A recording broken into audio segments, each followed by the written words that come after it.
Assalamualaikum warahmatullahi wabarakatuh. Hai para sahabat berita Islam yang setia, semoga kita selalu dalam lindungan Allah Subhanahu wa Ta'ala dan senantiasa diberikan kemudahan dalam segala hal. Oh ya, sebelum menyimak videonya, alangkah baiknya tekan dulu tombol subscribe dan bunyikan loncengnya biar kalian tak ketinggalan untuk menyimak video terbaru dari kami. Kali ini berita Islami akan membahas tentang 5 janji Bani Israel kepada Allah yang diingkari. Setiap jiwa tentu mendambakan hidup yang tentram dan bahagia. Allah Subhanahu wa Ta'ala telah memberikan jalan atau metode untuk mencapainya. Akan tetapi, sangat sedikit yang benar-benar memahami dan mengamalkannya. Al-Quran menggunakan metode yang bervariasi untuk mengajari dan memperbaiki keburukan-keburukan kaum Yahudi dan membawanya dari keadaan yang lebih baik, dari keadaan lampau hingga masa kini. Dahulu, Allah telah memberikan nikmat dan karunia-Nya kepada para leluhur dan memilih di antara Bani Israel daripada umat yang lain untuk diselamatkan dari tenggelam, menurunkan mana dan salwa sampai dengan ditimpa hukuman hingga Allah menerima tobatnya. Berkaitan dengan Bani Israel, ada satu keteladanan yang bisa dipetik salah satunya dalam Quran Surat Al-Baqarah ayat 83. Dan ingatlah, ketika kami mengambil janji dari Bani Israel, janganlah kamu menyembah selain Allah, dan berbuat baiklah kepada kedua orang tua, kerabat, anak-anak yatim, dan orang-orang miskin. Dan bertutur katalah yang baik kepada manusia, laksanakanlah sholat dan tunaikanlah zakat. Tetapi kemudian kamu berpaling, kecuali sebagian kecil dari kamu, dan kamu masih menjadi pembangkang. Sebelumnya, ayat ini berkenaan dengan keingkaran kaum Yahudi yang telah melanggar perjanjian kepada Allah. Maka, ketika Bani Israel telah mengambil janji kepada Allah untuk melaksanakan apa yang diperintahkan meliputi ibadah dan muamalah, ayat tersebut memberikan satu penjelasan bahwa ada 5 perkara yang harus dilaksanakan oleh setiap muslim. Yang ini diingkari oleh kaum Yahudi pada zaman Nabi Musa alaihissalam. Padahal mereka telah mengikat janji dengan Allah Ta'ala untuk tunduk patuh dan taat. Pertama, beribadah hanya kepada Allah Subhanahu wa Ta'ala. Ibnu Katsir menjelaskan bahwa Allah menyuruh Bani Israel atau kaum Yahudi agar beribadah kepadanya dan tidak menyekutukannya dengan sesuatu apapun. Karena untuk itu pula beribadah mereka diciptakan. Sebagaimana Allah tegaskan, dan kami tidak mengutus seorang rasul pun sebelum kamu, melainkan kami wahyukan kepadanya, bahwasanya tidak ada Tuhan yang hak melainkan aku. Maka sembahlah olehmu sekalian akan aku. Quran Surat Al-Anbiya ayat 25. Itulah hak Allah Ta'ala yang paling tinggi dan agung. Demikian tegas Ibnu Katsir dalam tafsirnya. Yang kedua adalah berbuat baik ataupun bersyukur kepada kedua orang tua.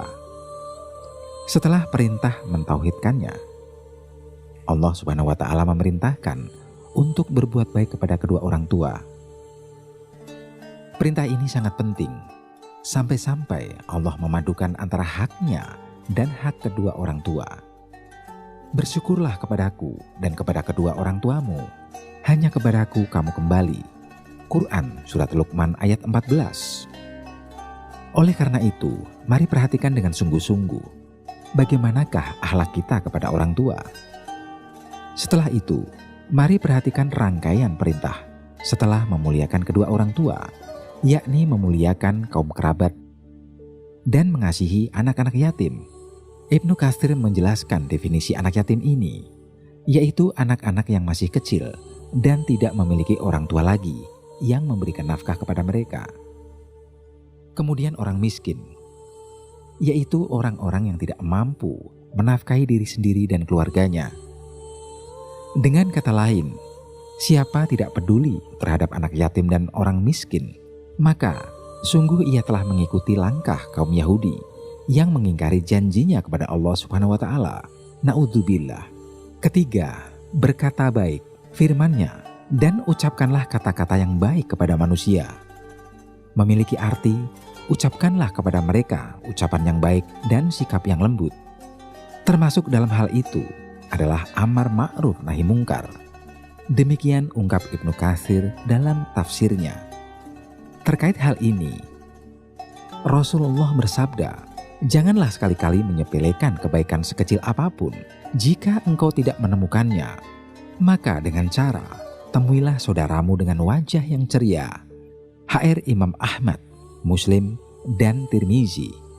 Keempat, sholat. Berkaitan dengan ini sudah jamak dipahami bahwa sholat adalah tiang agama.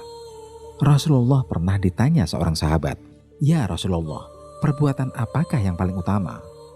Beliau menjawab, "Sholat tepat pada waktunya." HR Bukhari Muslim. Kelima, zakat.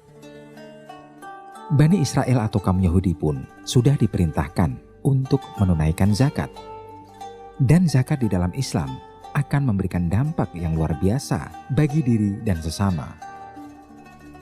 Bagi diri akan mendatangkan kebersihan harta, kesucian jiwa, dan ketentraman hati. Bagi sesama akan tercipta pemerataan pemakmuran. Dengan demikian, jangan pernah memandang sepele perintah zakat ini. Dan jenis cara sholat dan zakat dari kaum ahli kitab terdahulu. Tetapi Wahbah menjelaskan penyandingan kedua perintah ini berdasarkan hubungan syaratnya, yaitu sholat harus dilaksanakan sesuai syarat dengan penuh keikhlasan dan kehusuan. Sedangkan zakat merupakan solusi bagi hal vital dalam memperbaiki keadaan masyarakat.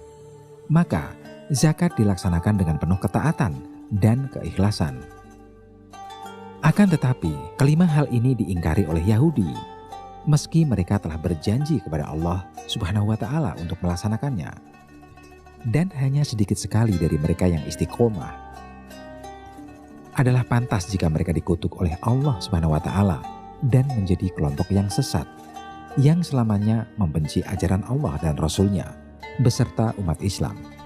Quran Surat Al-Baqarah ayat 120. Oke para sahabat Berita Islami, semoga apa yang kita sampaikan bermanfaat untuk kita semua. Kita akan sambung lagi di lain waktu dan kesempatan. Tetaplah stay tune di channel Berita Islami. Wassalamualaikum warahmatullahi wabarakatuh.